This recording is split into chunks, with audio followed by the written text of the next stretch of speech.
A Guide to Spirituality Without Religion is a 2014 book by Sam Harris. Chapter 1. Spirituality. I once participated in a 23-day wilderness program in the mountains of Colorado. If the purpose of this course was to expose students to dangerous lightning and half the world's mosquitoes, it was fulfilled on the first day.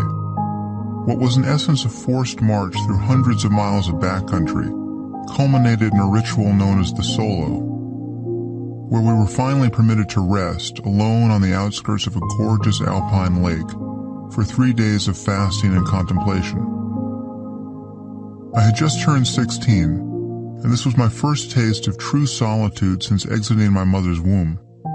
It proved a sufficient provocation. After a long nap and a glance at the icy waters of the lake, the promising young man I imagined myself to be was quickly cut down by loneliness and boredom. I filled the pages of my journal not with the insights of a budding naturalist, philosopher, or mystic, but with a list of the foods on which I intended to gorge myself the instant I returned to civilization. Judging from the state of my consciousness at the time, millions of years of hominid evolution had produced nothing more transcendent than a craving for a cheeseburger and a chocolate milkshake. I found the experience of sitting undisturbed for 3 days amid pristine breezes and starlight, with nothing to do but contemplate the mystery of my existence, to be a source of perfect misery, for which I could not see so much as a glimmer of my own contribution. My letters home, in their plaintiveness and self-pity, rivaled any written at Shiloh or Gallipoli. So I was more than a little surprised when several members of our party, most of whom were a decade older than I, described their days and nights of solitude in positive, even transformational terms. I simply didn't know what to make of their claims to happiness. How could someone's happiness increase when all the material sources of pleasure and distraction had been removed? At that age, the nature of my own mind did not interest me. Only my life did, and I was utterly oblivious to how different life would be if the quality of my mind were to change. Our minds are all we have. They are all we've ever had, and they are all we can offer others. This might not be obvious, especially when there are aspects of your life that seem in need of improvement, when your goals are unrealized, when you are struggling to find a career, or you have relationships that need repairing. But it's the truth. Every experience you've ever had has been shaped by your mind. Every relationship is as good or as bad as it is because of the minds involved. If you're perpetually angry, depressed, confused, and unloving, or your attention is elsewhere, it won't matter how successful you become or who is in your life. You won't enjoy any of it. Most of us could easily compile a list of goals we want to achieve or personal problems that need to be solved. But what is the real significance of every item on such a list? Everything we want to accomplish, to paint the house, learn a new language, find a better job, is something that promises that, if done, it would allow us to finally relax and enjoy our lives in the present. Generally speaking, this is a false hope. I'm not denying the importance of achieving one's goals, maintaining one's health, or keeping one's children clothed and fed. But most of us spend our time seeking happiness and security without acknowledging the underlying purpose of our search. Each of us is looking for a path back to the present. We're trying to find good enough reasons to be satisfied now. Acknowledging that this is the structure of the game we are playing allows us to play it differently. How we pay attention to the present moment largely determines the character of our experience, and therefore the quality of our lives. Mystics and contemplatives have made this claim for ages, but a growing body of scientific research now bears it out. A few years after my first painful encounter with solitude in the winter of 1987, I took the drug 3,4-methylene dioxy-N-methylamphetamine, MDMA, commonly known as ecstasy, and my sense of the human mind's potential shifted profoundly. Although MDMA would become ubiquitous at dance clubs and raves in the 1990s, at that time I didn't know anyone of my generation who had tried it. One evening, a few months before my 20th birthday, a close friend and I decided to take the drug. The setting of our experiment bore little resemblance to the conditions of Dionysian abandon under which MDMA is now often consumed. We were alone in a house, seated across from each other on opposite ends of a couch, and engaged in quiet conversation as the chemical worked its way into our heads. Unlike other drugs with which we were by then familiar, marijuana and alcohol, MDMA produced no feeling of distortion in our senses. Our minds seemed completely clear. In the midst of this ordinariness, however, I was suddenly struck by the knowledge that I loved my friend. This shouldn't have surprised me. He was, after all, one of my best friends. However, at that age, I was not in the habit of dwelling on how much I loved the men in my life. Now I could feel that I loved him, and this feeling had ethical implications that suddenly seemed as profound as they now seem pedestrian on the page. I wanted him to be happy. That conviction came crashing down with such force that something seemed to give way inside me. In fact, the inside appeared to restructure my mind.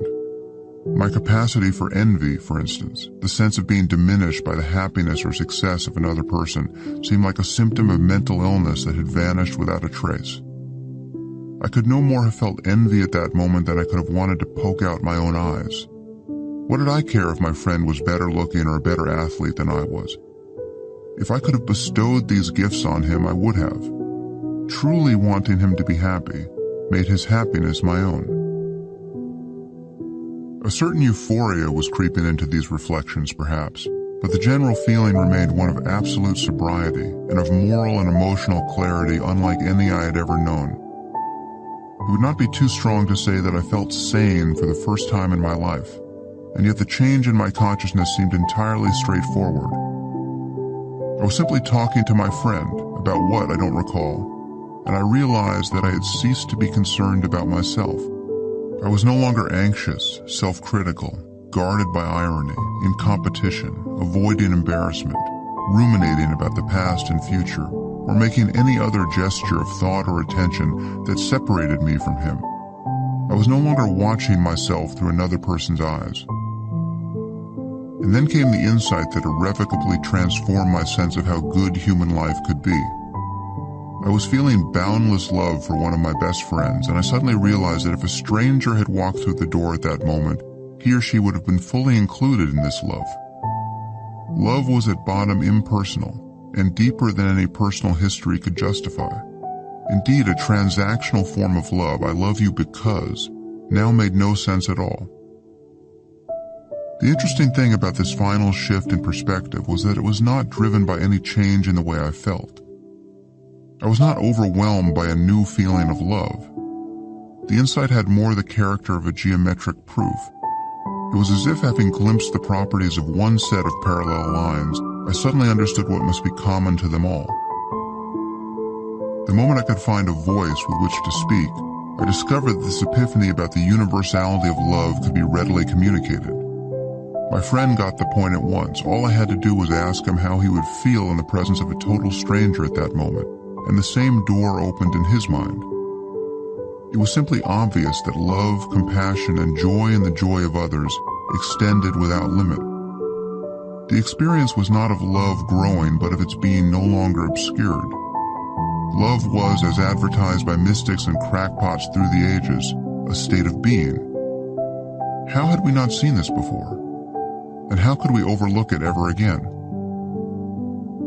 It would take me many years to put this experience into context. Until that moment, I had viewed organized religion as merely a monument to the ignorance and superstition of our ancestors. But now I knew that Jesus, the Buddha, Lao Tzu, and the other saints and sages of history had not all been epileptics, schizophrenics, or frauds. I still considered the world's religions to be mere intellectual ruins, maintained at enormous economic and social cost. But I now understood that important psychological truths could be found in the rubble. 20% of Americans describe themselves as spiritual but not religious. Although the claim seems to annoy believers and atheists equally, separating spirituality from religion is a perfectly reasonable thing to do. It is to assert two important truths simultaneously. Our world is dangerously riven by religious doctrines that all educated people should condemn. and yet there is more to understanding the human condition than science and secular culture generally admit. One purpose of this book is to give both these convictions intellectual and empirical support. Before going any further, I should address the animosity that many readers feel toward the term spiritual.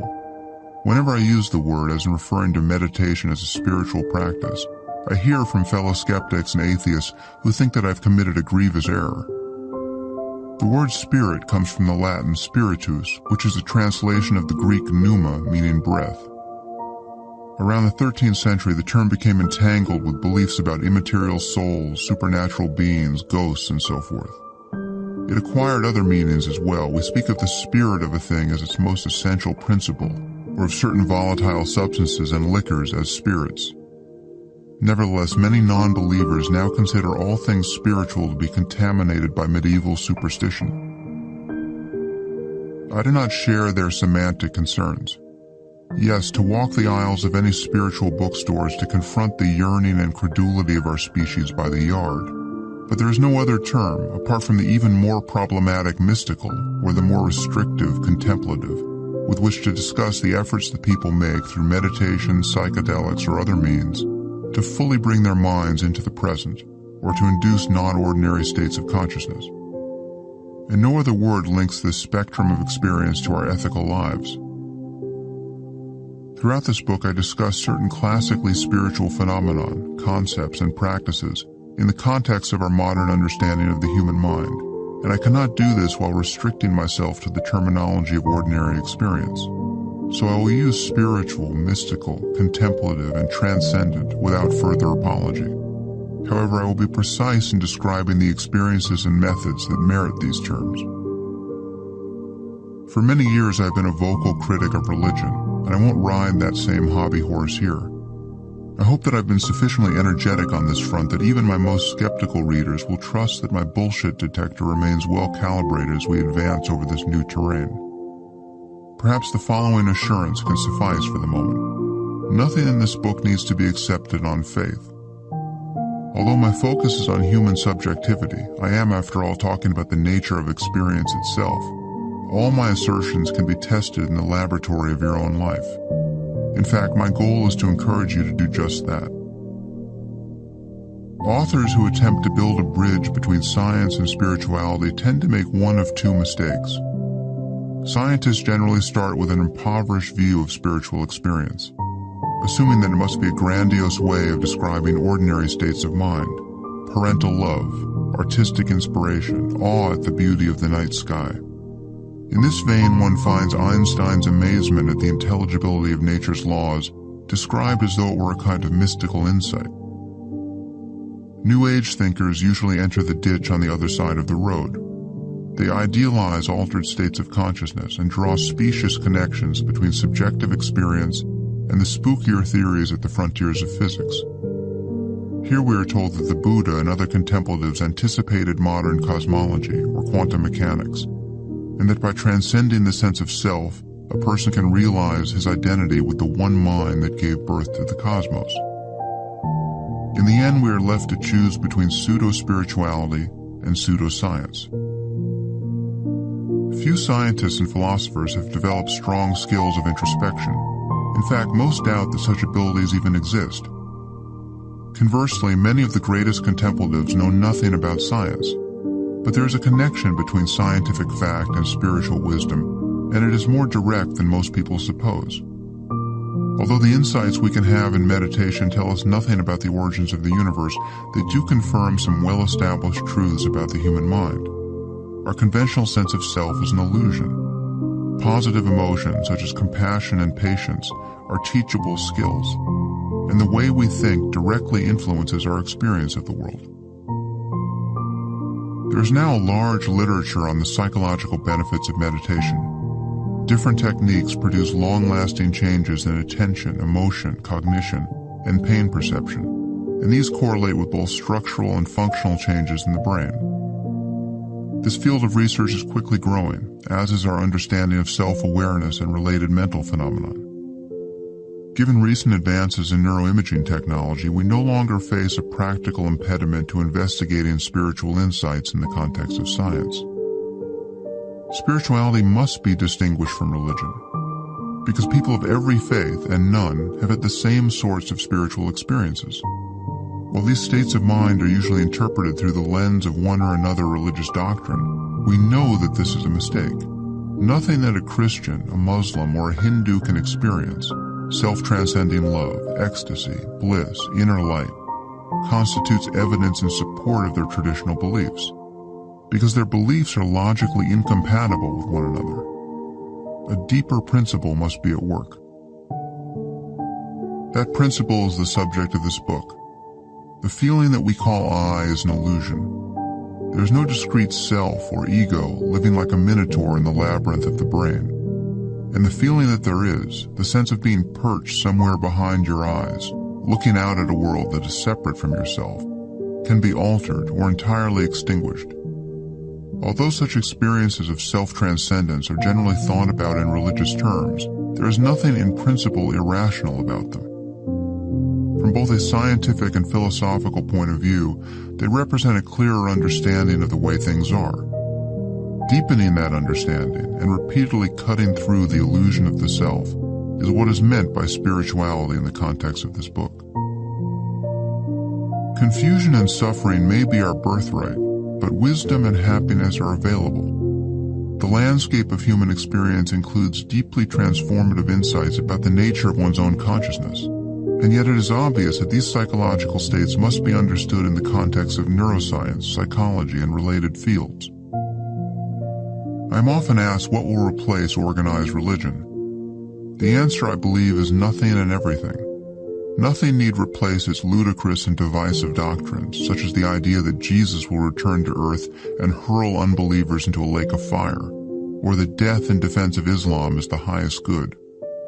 These are terrifying and debasing fictions. But what about love, compassion, moral goodness, and self-transcendence? Many people still imagine that religion is the true repository of these virtues. To change this, we must talk about the full range of human experience in a way that is as free of dogma as the best science already is. This book is by turns a seeker's memoir, an introduction to the brain, a manual of contemplative instruction, and a philosophical unraveling of what most people consider to be the center of their inner lives, the feeling of self that we call I. I have not set out to describe all the traditional approaches to spirituality and to weigh their strengths and weaknesses. Rather, my goal is to pluck the diamond from the dunghill of esoteric religion. There is a diamond there, and I've devoted a fair amount of my life to contemplating it. But getting it in hand requires that we remain true to the deepest principles of scientific skepticism. Where I do discuss specific teachings, such as those of Buddhism or Advaita Vedanta, it isn't my purpose to provide anything like a comprehensive account. Readers who are loyal to any one tradition or who specialize in the academic study of religion may view my approach as the quintessence of arrogance. I consider it rather a symptom of impatience. There's barely time enough in a book or in a life to get to the point. Just as a modern treatise on weaponry would omit the casting of spells and would very likely ignore the slingshot and the boomerang, I will focus on what I consider the most promising lines of spiritual inquiry. My hope is that my personal experience will help readers to see the nature of their own minds in a new light. A rational approach to spirituality seems to be what is missing from secularism and from the lives of most of the people I meet. The purpose of this book is to offer readers a clear view of the problem, along with some tools to help them solve it for themselves.